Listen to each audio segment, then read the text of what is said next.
So I got this excellent question on a recent video I made where I talked about how a lot of clutter is basically unmade decisions. You don't know what to do with something, so you just drop it somewhere. And that is exactly what has happened right here with my desk. So I'm going to tackle this. I'm going to answer this question about how to make those decisions and how to deal with stuff when you just don't know what to do with it. Let's go. Hey, how's it going? It's Laura and I help you live a simpler, happier life. And life is simpler when you have fewer decisions and when the decisions you do have are easier to make. Now, I have not done much work over the past few months, so my desk has been mostly unused, and because I'm kind of not here regularly tidying things out and because it's a flat surface, I ended up piling things here, things that I didn't really know what to do with or just didn't want to deal with. These are all kind of just temporary things that I just need to make a decision about. So I'm going to make those decisions today and we're going to talk about it. But I do want to be clear at the outset that even though I'm going to give you a bunch of advice, even though I'm going to give you a bunch of questions that will help you make decisions about what to do with your stuff, this does not have to be time consuming. You don't have to ask yourself all of these questions. You don't have to ask them in the order that I will present them. You don't have to ask these questions every single time you're decluttering. It's really just for the stuff that you are stuck on when you need a little bit of extra guidance, a little bit of extra help. These are just the types of questions I ask myself. Sometimes I don't even need to ask myself them. Sometimes I'll just know immediately if something is staying or going. Some things I just know exactly what needs to happen with them. They need to be shredded or a bill needs to be paid, whatever. So do not feel that this is some sort of checklist that you need to run through every time. Like I said, it is simply a guideline to help you when you're stuck. So let me deal with the second part of the question first, which is how to deal with stuff when you just don't know what to do with it. Generally, if I am unsure about something, I keep it. That is nowadays my default because I just find there are fewer risks that way, fewer regrets. I used to be of the mindset that, because it was kind of part of the KonMari method, that if you're not sure about something, like if it's not an immediate yes, then it's kind of like an automatic no. So I used to get rid of things and then just found that I didn't feel great about that. So nowadays, I don't agonize over something. If I'm unsure, I allow myself to keep it, at least temporarily, until I feel more certain about a decision. Then I know I can always come back to it later. I can give myself time. I can get myself ready to get rid of it. This is where my wave method comes in. This is exactly how I deal with stuff these days. This is what has made it so much easier for me and made me feel better about getting rid of stuff and the whole general decluttering process. The wave method essentially means that you make multiple passes over the same space, the same stuff, and you are slowly eroding more and more over time. And you can do this in a matter of minutes, go over something and then go back over something, or it might take months or even years. But what matters is that you are revisiting the space and that each time you do it, you will be able to let go of more and more. I've been decluttering for 10 years now, and I have decluttered the same spaces over and over again. And each time I've managed to declutter, donate, recycle more. My closet, for instance, something might survive the first wave, might even survive the second or third, but somewhere eventually down the line, I will be ready to get rid of it.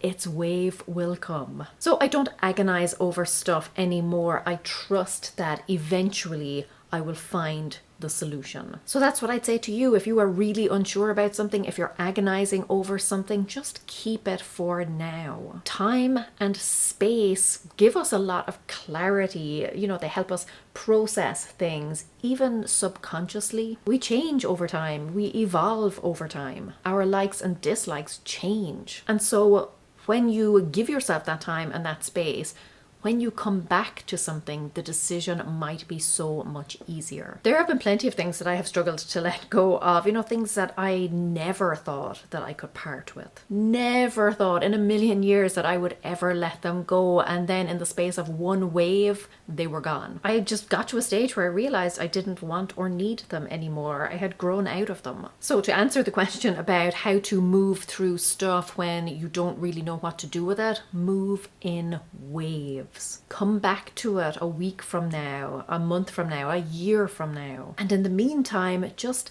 accept and respect the fact that it will hang around until then, and that's okay. Nobody has all the answers. All you can hope is that with each wave, you have one more answer than you had the previous time. Now for some questions you can ask yourself to help you make those decisions once and for all. And listen, the answers require honesty. You are fooling nobody but yourself by trying to justify something's existence in your home. So one of the biggest questions for me, kind of along the lines of does it spark joy, is this thing important to me? Does it have value to me? And this might be because it's useful or because it's beautiful. So it either makes my life easier or just lighter and brighter. I often think of this in terms of loss. So if I lost this item or if it were ruined in some way, how negative of an impact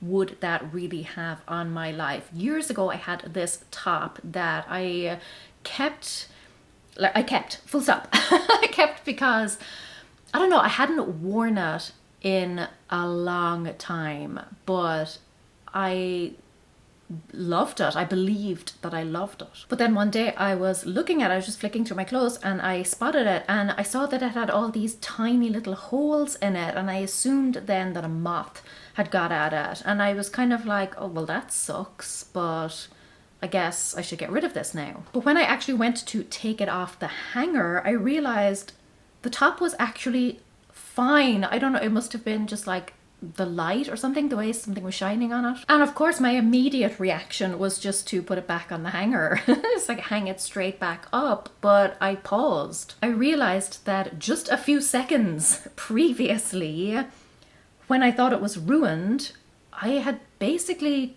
just shrugged it off. I was ready to let go of it. At that stage I knew that I would be fine if I got rid of it, and I've kind of applied that test ever since. I realized that it obviously didn't mean as much to me as I thought. So that was a really eye-opening experience for me, and I now use that test or that question. If I lost this, if it were ruined, how negative of an impact would it really have? Would I shrug it off? Of course I wouldn't want something to get ruined. Of course I would rather it didn't get ruined or I didn't lose it. Of course I would probably be a little bit sad about it, but there is a sliding scale of sadness. So I tried to determine where it would fall on a scale of, well, that sucks, to this is devastating and I don't know if I will ever get over this loss. Speaking of lost things, this is kind of an aside, but still relevant. I have rediscovered things that I had essentially completely forgotten about. And yes, it does sometimes happen that you are reunited with a lost treasure, and it's wonderful and it brings you joy and you are thrilled. But for me, I have realized that if I forgot I had something, it probably wasn't all that important to me to begin with. Now, I will say I don't always get rid of it on the spot, because there is that kind of newness and that novelty and that excitement that comes with rediscovering something. So often I will kind of save it until a future wave. I will save it until I have, until the novelty has worn off and I have processed it properly. But I realized the reality was I was already, in essence, living without the thing, and so realistically I could probably just continue to live without it. So along the same lines as the lost question, if I lost it, would it devastate me? Is this item replaceable? That question has helped me let go of a lot over the years, particularly with books, if I'm struggling with a book, one of the things I will do is go on the library's app, search it up. If the library has a copy, I find it much easier to let it go. If I really genuinely want to read it in the future or reread it, I know I can always just pick up another copy or borrow a copy from the library. This one has actually also stopped me from getting rid of a book, because there is a book that I have never read it in its entirety, but I looked it up and it is actually out of print, so I kept my copy. For me, it was better to keep that one thing. Am I ever realistically going to read/reread it? Probably not, but because it's one book and because I know it's irreplaceable, I felt okay about keeping it. Which is another important point that I want to make, and something that I often consider. Which pain is greater? The pain of keeping it or the pain of letting it go? Particularly with kind of sentimental things, there can be a lot of emotion attached to them. I have had various things that have had painful memories attached to them, but I couldn't quite let them go. That was until I realized one day that it was going to be painful for me either way. It was going to be painful if I kept it. It was going to be painful if I got rid of it. But I could get rid of it, and in most cases, the pain of letting go would fade almost immediately, kind of like ripping off a band-aid. Yes, it's painful at the time, but then it's done, or I could keep it and just continue to be confronted by those bad memories every single time I saw it, so the pain would be prolonged. So which is the lesser of two evils? It will depend on you, it will depend on what particular item it is, but which pain is greater to you? Like I said, I've often realized that getting rid of it, the pain will fade. Keeping it, I'm just reminded of that over and over again. Now, as I've already said, if you feel uncomfortable getting rid of something, just keep it for now. Save it for a later wave. Sometimes you just need to process something, or sometimes you just need to be in a different phase, a different season of your life. But just consider the possibility that it might be easier to let it go. It might be less painful that way. You don't have to if you're not really ready, and like I said, only you can answer that question for yourself. But sometimes we don't even realize that keeping something is causing us pain, so it's definitely worth considering. Another question then, and this I asked myself multiple times while I was tidying off this desk, is it actionable? Does this thing require me to do something with it? That's very often why I put something somewhere. It's to deal with it. Something needs to be done. Is it a form that needs to be filled out? Is it a bill that needs to be paid? Is it, in my case, a picture that needs to be hung? Is it an important paper that needs to be filed? Is it a memory item that needs to be stored away? So is it actionable? And if it is, what action do I need to take, and can I just go ahead and do that now, or can I get the ball rolling on that somehow now? So with the pictures, for example, yes, I do need to hang them, but before I do that, the reason they've kind of sat there is because I don't have frames for them. And the reason I don't have frames for them is because I haven't measured them. So that's the next step for me. Just grab a measuring tape, measure them all out, write down the measurements in my phone, so that the next time I'm out and about somewhere that does frames, I know exactly what I need and I can pick it up. That happens so often to me. It's something that is so simple, that could be done literally in seconds. But because I just haven't intentionally taken the time to ask myself the question, is this actionable, and what can I do right now to make progress on this? I just dump it somewhere. Whereas now I am one step closer to getting these hung. But I will say another reason that they've kind of hung around, another reason I was hesitating, is because I'm not really sure where to hang them, which leads me to the next question. Where is the best place for this item? If I were looking for this, where would I expect to find it? Where would I go looking for it first? So much of the stuff we leave around, certainly so much of the stuff I leave around, is because I just don't really know where to put it. And again, I don't just stop for a second and actually think that through, so I just put it somewhere to deal with later.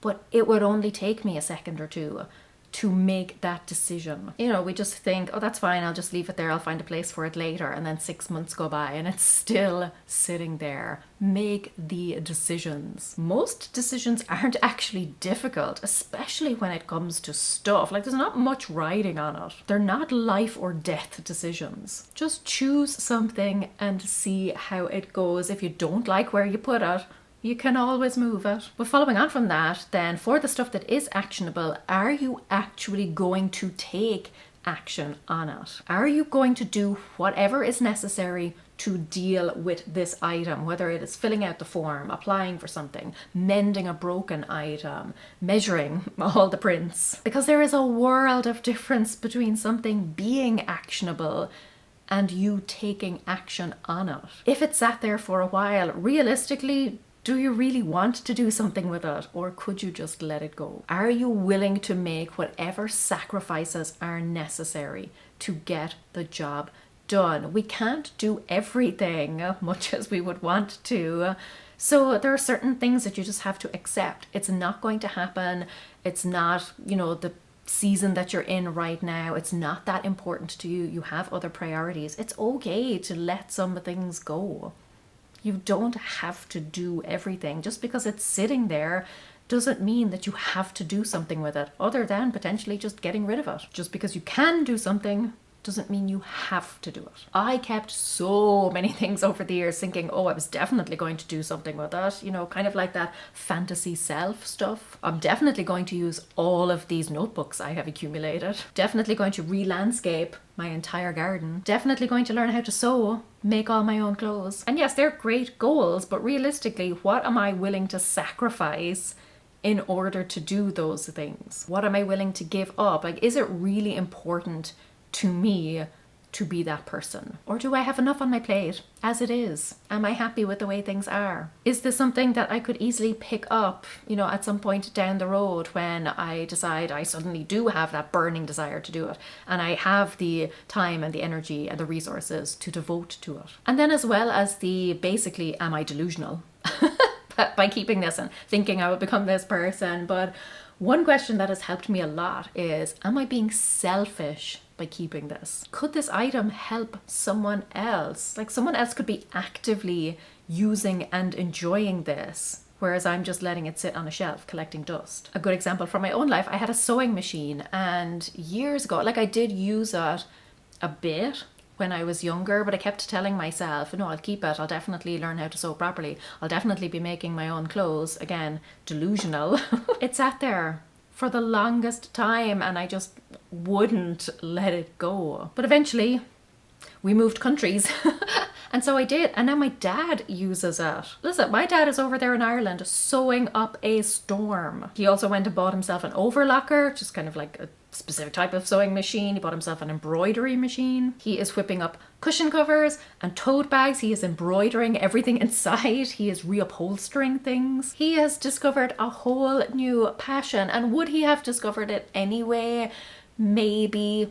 It's possible, but I think seeing my sewing machine sitting there probably helped. So whose passion are you potentially putting a dampener on just because you're keeping this thing for no good reason? How many animals are cold in a shelter at night because you are collecting 17 different bed sheets? I have to say, the selfishness test has helped me immensely so many times over the years. It has often helped me make that final decision when I have been going back and forth on something. And listen, it's okay to be selfish sometimes. It's okay to have stuff and use it or enjoy it. But if you're not using it, if you're not enjoying it, let someone else have a chance. Surprise, surprise, it did not take me nearly as long as I thought it would to clear off this desk. There were so many things on it and I thought I'd have to make a million decisions, but they were very easy decisions. Like I said, this is not life or death situation stuff we're talking about.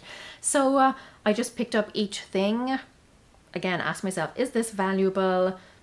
Can I take some action on it? And I just made broad categories based on that. So I made a pile of papers that I needed to shred. I made a pile of stuff that I was just going to get rid of, as in it just needed to be dumped. I have another pile for stuff that needs to be donated. And then stuff that just I want to keep, but it belongs. It just needs to go somewhere else in the house. It belongs in a bedroom. It belongs somewhere like with memory stuff. And then I also have a pile of stuff that is, it's kind of like delaying, I guess. Like I said, it's for a future wave. It's stuff that I'm really not sure about. So for example, I had like a stand for my laptop and I've never really loved it. So I've decided to just take it off for now. I'll stash it somewhere for now and see if the setup without the stand is working for me. And then if it is, I can happily donate that stuff. And then I just have an action pile, so stuff that I need to take action on. Like the prints need to be measured, so now I need to go and get frames for them. I had a frame just for a small picture, so I need to get a picture printed and put in that. I mean, really basic stuff. It did not take long at all. They were pretty easy decisions to make. And like I said, for the things that I'm still not sure about, I just put those in a separate pile. It's a small pile, but yeah, a separate pile that I can come back to. Once I had cleared off kind of like the obvious clutter, I ended up just clearing off everything from the desk. I was like, listen, everything is under scrutiny right now. I'm not sure, and that's how the stand ended up coming off, because technically that is part of the desk. I wouldn't have previously considered it clutter, but once I had everything else cleared off, I was kind of like, how much extra stuff could I let go of here? But yeah, it's all done, and all it took was for me to just pick up each thing and make a decision. Anyway, I hope that answers your question. It was a really great one. Actually, so great that I want to make a part 2 to it.